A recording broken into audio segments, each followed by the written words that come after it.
I'm Barrie Cassidy. And I'm Tony Barrie. Welcome to Back Barries, a podcast from Guardian Australia.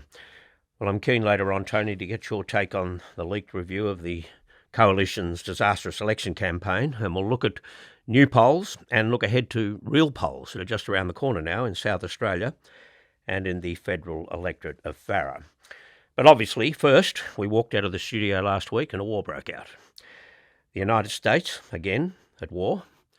Australia, again, supporting them, not militarily this time, but supporting them nevertheless. I want to give you a sense of where I'm coming from on this as a baby boomer. Vietnam.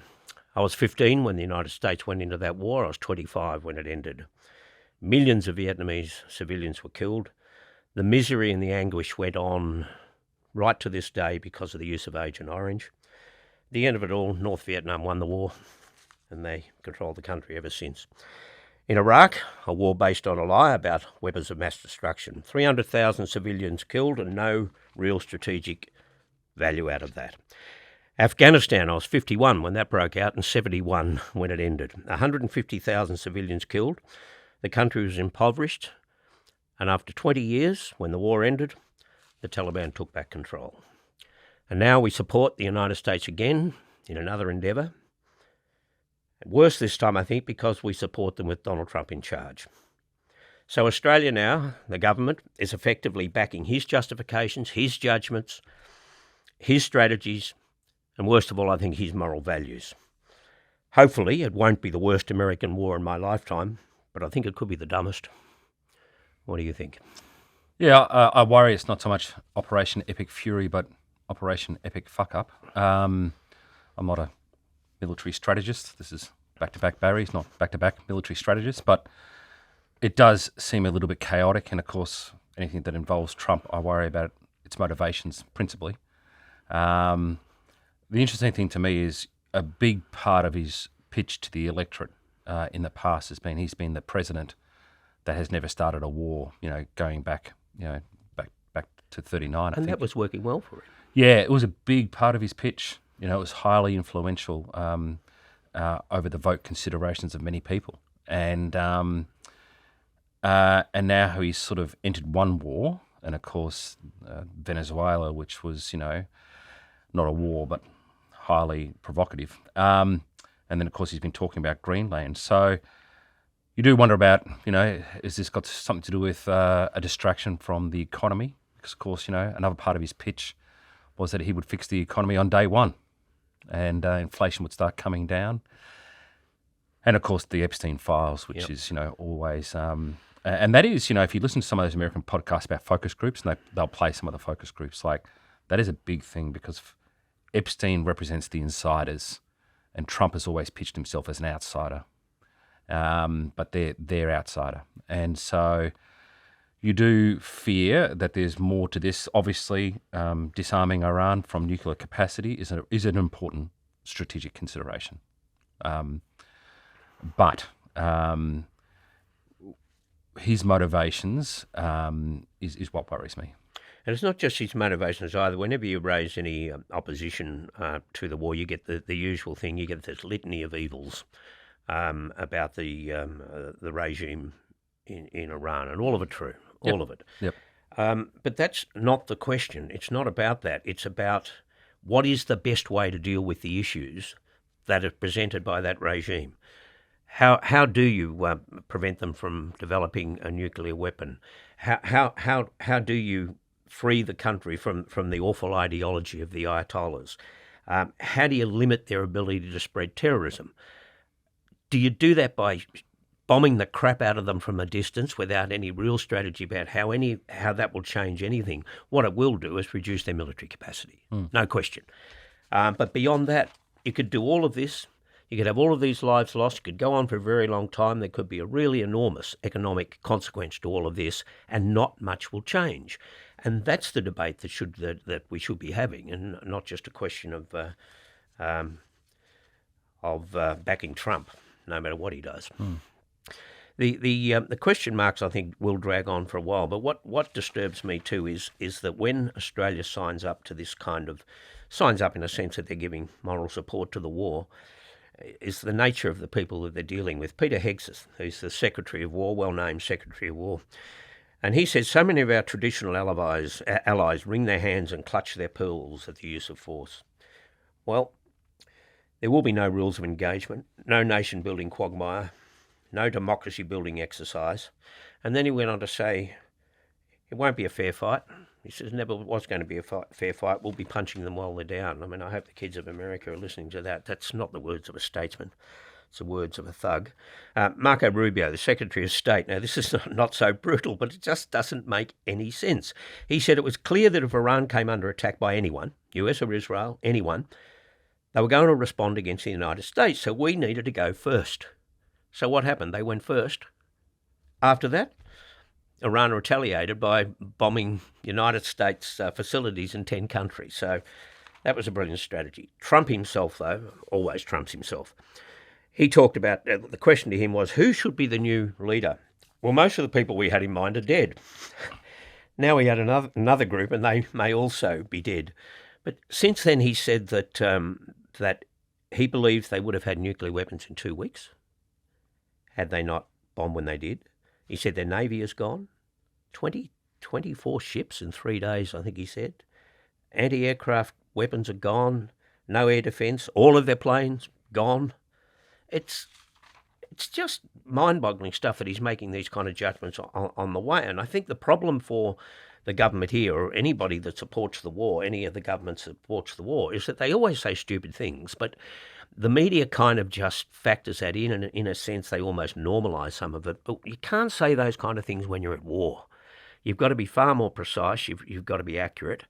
And I think that's... See, the media does tend to ignore some of it, but not now. And so it's difficult, I think, for countries to maintain the level of support that seemed to be there in the early stages. Yeah, and I thought Mark Carney's visit this week, Canadian Prime Minister, was unique timing, and there was some. I thought that was a very interesting conversation that he continued from his Davos speech. In fact, it does dovetail into what we're talking about, because he talks about the sort of the misdemeanors now and the of the major powers that the power blocks have just turned their backs on the world order such as it was, and what is needed is a solid block of middle powers to kind of counteract that. And I'm sure he would have in mind, in particularly trade and the way that tariffs have been used for coercion, for virtually political blackmail when it came to Canada. So he's trying to build up that regime. It's that kind of middle power block. It's interesting that he gave that speech in Davos, and then very soon after that, Albanese invited him to address the Parliament in Australia. And it's almost as if Albanese's happy to have him lead on it, because it's easy for him in a sense. He's had this straight-out stoush with Trump. There's no getting away from it. But they also have the security of being where they are. They're right on the border with the United States. They separate Alaska from the rest of the United States. And so the United States would never let anybody infiltrate Canada. So he can speak with that kind of security where perhaps Australia can't. But you do get the impression that Albanese would sign up to most of the logic of what he's talking about. And interestingly, Angus Taylor jumped straight up and endorsed it. He didn't have a holding pattern form of words or sort of, move slowly towards it. He just came straight out and sort of Me Too'd it. I think in theory it's a really, it has enormous potential, but there's a long way to go before it sort of materialises. And I think, can he sign up the likes of Singapore and Japan and these other countries to... Indonesia, South Korea, India. See, yeah. It's... because it's really a counterbalance to the three countries, I think, that they all have in mind, and that's Russia, China, and now the United States, who have just turned their back on all of the old orders. So it's a question of how loosely defined that kind of relationship will be, but it will certainly get a lot of countries thinking about it. He went to India before he came to Australia, so he had that in mind. Well, one issue I want to go back to, though, on the war with Iran. Before we move on to other domestic issues, and that's the issue of the sinking of the Iranian ship and the death of most of the sailors on board. Now, that ship was invited to go to military exercises. It was sort of a show of force for a whole bunch of countries, including the United States was invited to India. And they were on their way back. They got as far as Sri Lanka when a United States submarine blew it out of the water, and no warning, no real attempt to save any of the lives of those people on board. It's an issue now for Australia because there were 3 sailors on board. That's been confirmed. They were there as part of the AUKUS agreement, as a training exercise, to get Australian sailors up to speed on what goes on in these submarines and so on. It may be a very small thing in the whole scheme of things, but it now associates Australian sailors and therefore the government directly with the conflict and in a particularly sus military operation in international waters. Do you think it's something that is going to be difficult now for the government to deal with? No, I mean, the reports are just emerging. I think it's difficult to hold Albanese, the Prime Minister of Australia, responsible for a training exercise. And of course, these military training exercises between other countries is very, very common.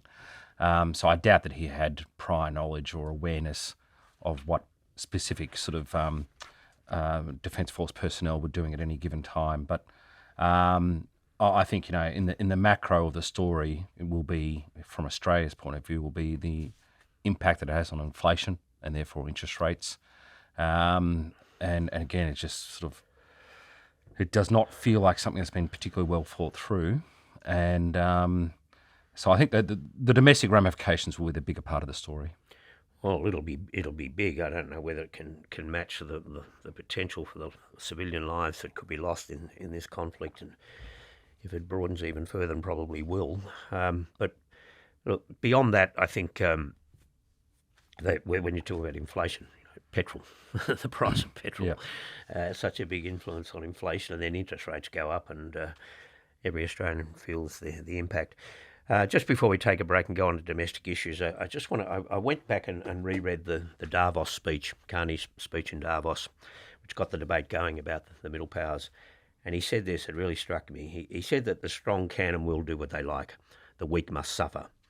But then there's a tendency for others to go along just to get along, to accommodate, to avoid trouble, hoping compliance will buy safety.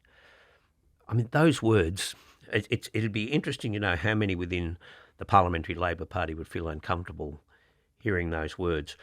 But at the very least, it's that kind of thinking, I think, that would encourage Australia to take very seriously any ideas around the middle powers trying to compete with the current power blocks that exist. Okay, we'll take a break. Back in a moment. Okay, well, let's look at the coalition election review now. The irony of it all, I guess, is that it was banned. The party did not want to release it. I can't remember a review that's had more attention than this one. Yeah, it was, you'd think that was a federal executive's first day in politics by sort of trying to suppress it. It was always going to leak. And, of course, in politics, we think a secret is something that you tell one person at a time. So I thought it was incredibly naive. They sort of made a rod from their own back by sort of saying they were going to release it. I'm of the view that you don't need to release these things. They're not the Epstein files. They're not a sort of public right to know. But the report itself, I think, was illuminating. There were many aspects of it, but the one that struck me the most was a breakdown of trust between the organisational wing and the professional and the leader's office and the leader's staff. Trust as to motivations, trust as to judgment, and trust in each other. So that was probably the most concerning thing. And I think back to, Howard and Linton Crosby in particular. Howard just trusted Linton. And there were times where Howard wasn't absolutely certain, but Linton would say, that's my problem, let me worry about this. And Howard, to his absolute credit, sort of felt that Linton's judgment would be right. And now, of course, there's these barriers there. I mean, Andrew Hurst is the federal director. He had an incredibly successful 2019 campaign that was, the impossible win. In 2022, despite the coalition losing quite badly, that was a technically good campaign because Labor only won 7 seats. The teal phenomenon, which did all the damage, and of course, it made it a very difficult campaign for the Liberal Party because they were fighting on 2 fronts and dividing resources. the teal phenomenon wasn't because of 2022 per se and the technical aspects of the campaign. That had its genesis, really 20 years beforehand, where, in some of these teal seats, they started feeling there was a values disconnect with the Liberal Party. And, boat people during the Howard government. The same-sex marriage debate in 2016 really did a lot of damage in terms of the values disconnect, where a lot of former Liberal voters in those teal seats started saying, I don't think this party has the same values as me. And then in 2022, it was like a relationship breakdown, a divorce. Like that's when the marriage ended, and they sort of voted for the community independence. So that aside, 2025 was a spectacularly bad campaign, but it's more than just the technical aspects for the Liberal Party. Like it's the values that they represent, and so even if you have a technically fantastic campaign next time, in all our polling and research, voters are just not warming to the Liberal Party brand at the moment, and their priorities and their focus. If it was about that the leaders. There has to be more trust between the leaders' office and those who should be running the campaign. That's true, but if you put it out, I mean those kind of observations, the white noise of the political dialogue. That's all it is, and it eventually fades away. What they feared mostly about this was the criticism of particularly Angus Taylor. But also the deputy, and because they were, as the Labor now was saying all week in the Parliament, that they were the architects of the poor campaign. But you were never going to hide that. That was kind of known anyway. Everybody knew that was coming. Yeah, it's just really put a spotlight on the whole thing. Yeah. The other aspect of it that I think that Labor exploited again all week in the Parliament was Tim Wilson now as the shadow treasurer, and he bought these shares during the COVID years as a hedge against the collapse in the share market, right? You don't really win, but you just don't lose as much if you're hedging against that kind of downturn. But he kept them for a long time after COVID, and it leaves him open now whenever the government ministers are on their feet and they're talking up the economy and talking up themselves, they can finish by saying, don't back against Australia, you'll lose every time. It's a simple line, but it brings in judgment, it brings in patriotism.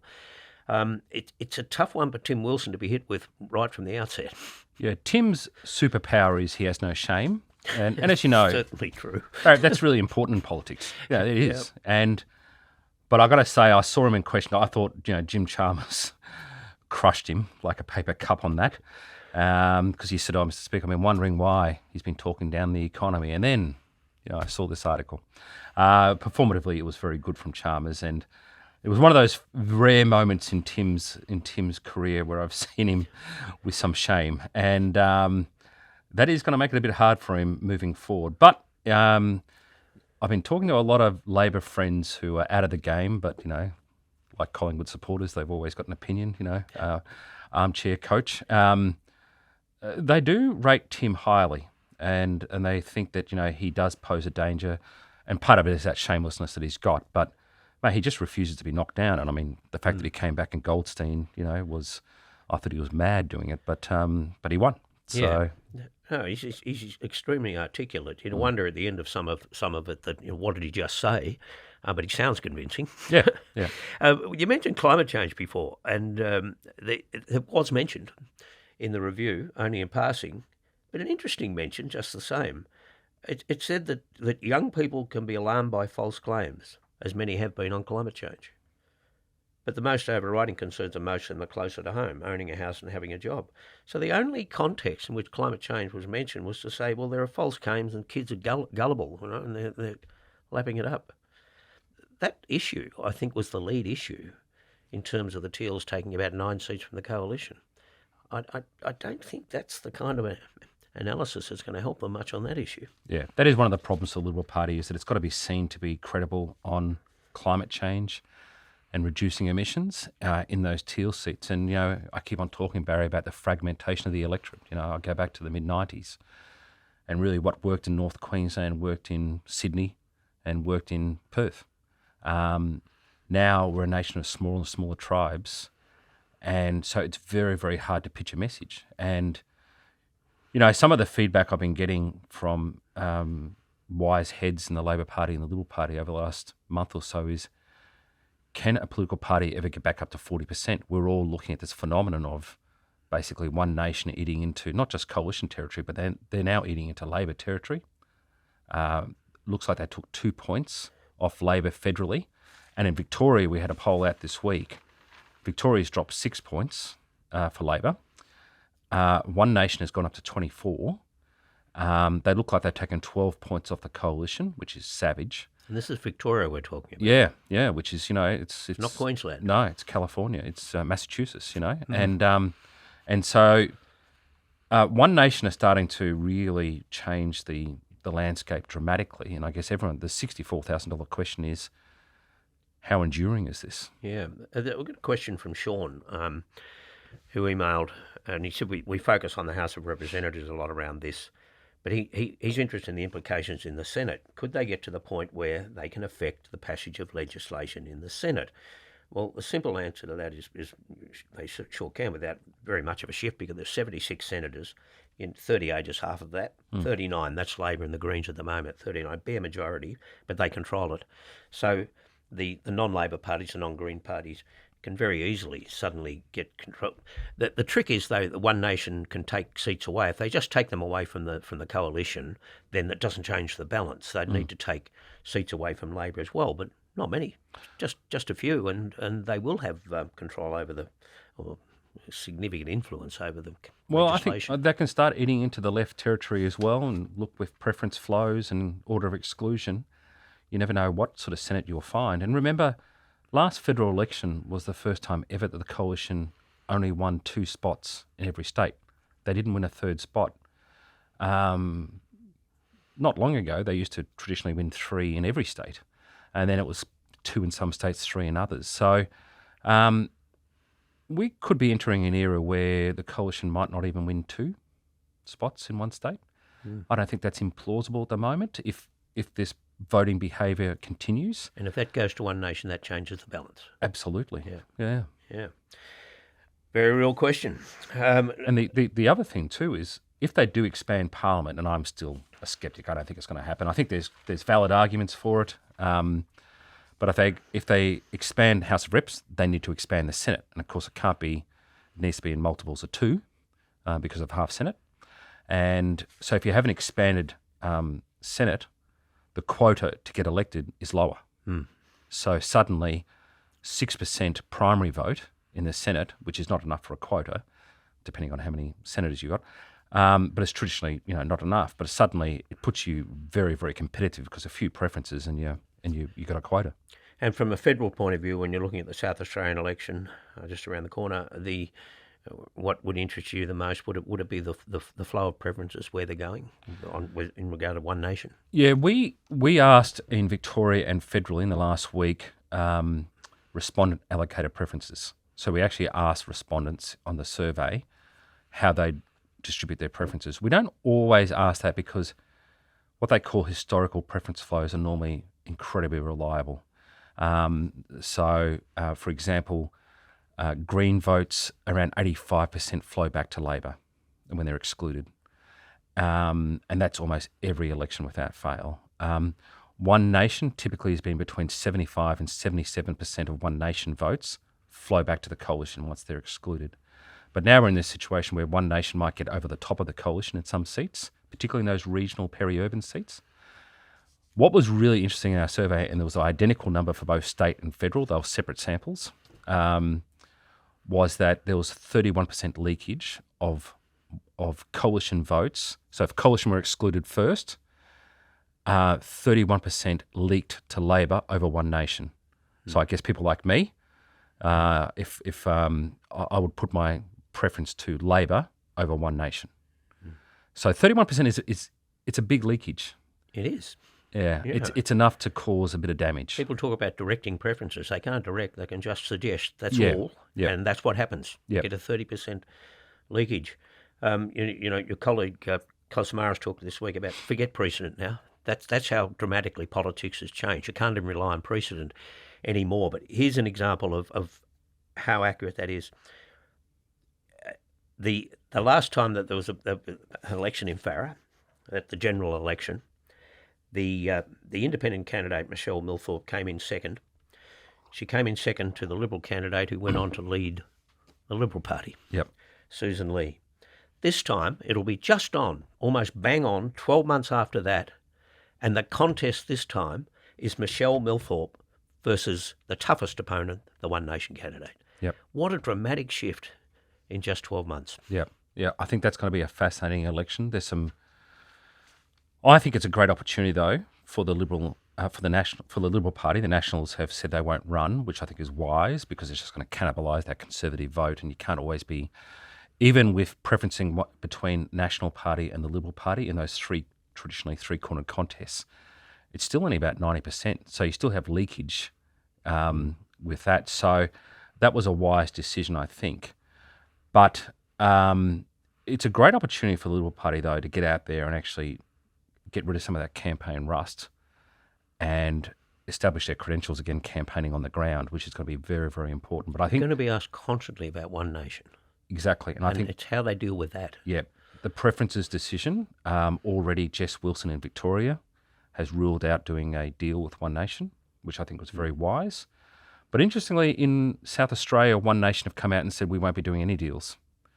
And I think that's part of their brand. And in some of the research we see, it's because One Nation voters, about 21%, are specifically voting for One Nation because of the two-party system. They hate it when we ask them. And I'll get to that in a sec. So I think if she did a deal with the major parties, it'd be evidence to some of these voters that she's actually just part of the two-party system.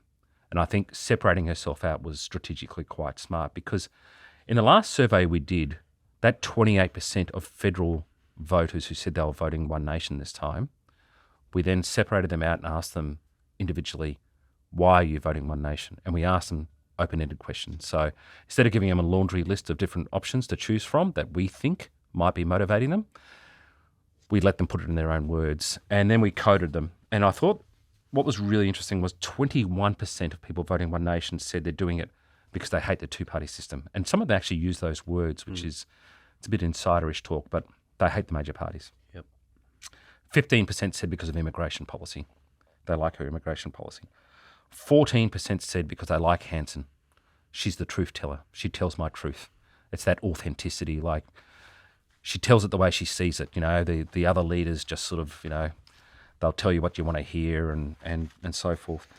12% said it's because Australia's heading in the wrong direction and we need real change. They don't see the major parties as offering that real change. And 12% said nationalism. So it was a really interesting insight as to what's motivating those One Nation voters. You know, it's difficult to tell how much of it is protest, how much of it is power, how much of it is just parking it there.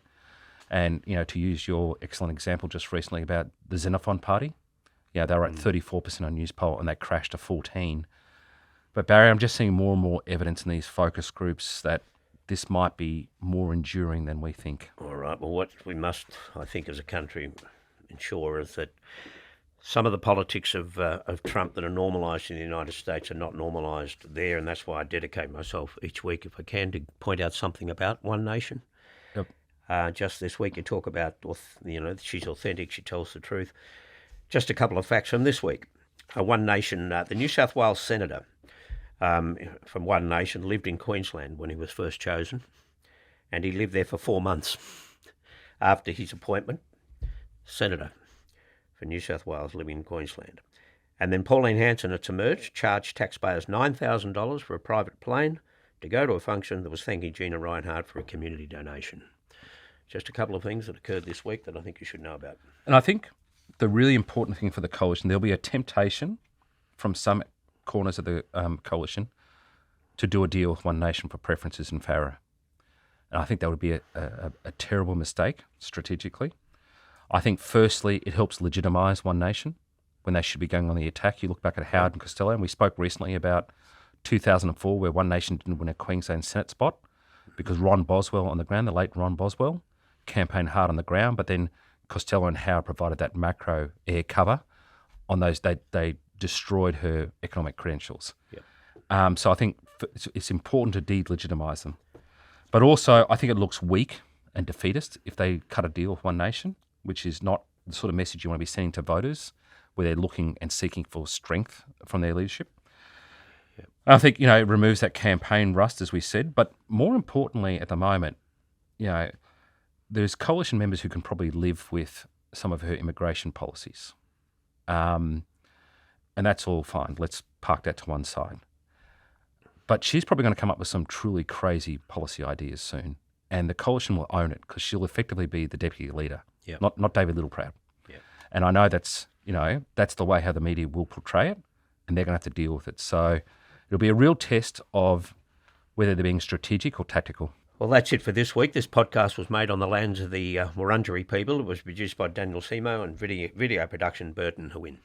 Executive producer is Hannah Parks. I'm Barrie Cassidy. And I'm Tony Barrie, and this is Back Barries, a Guardian Australia podcast.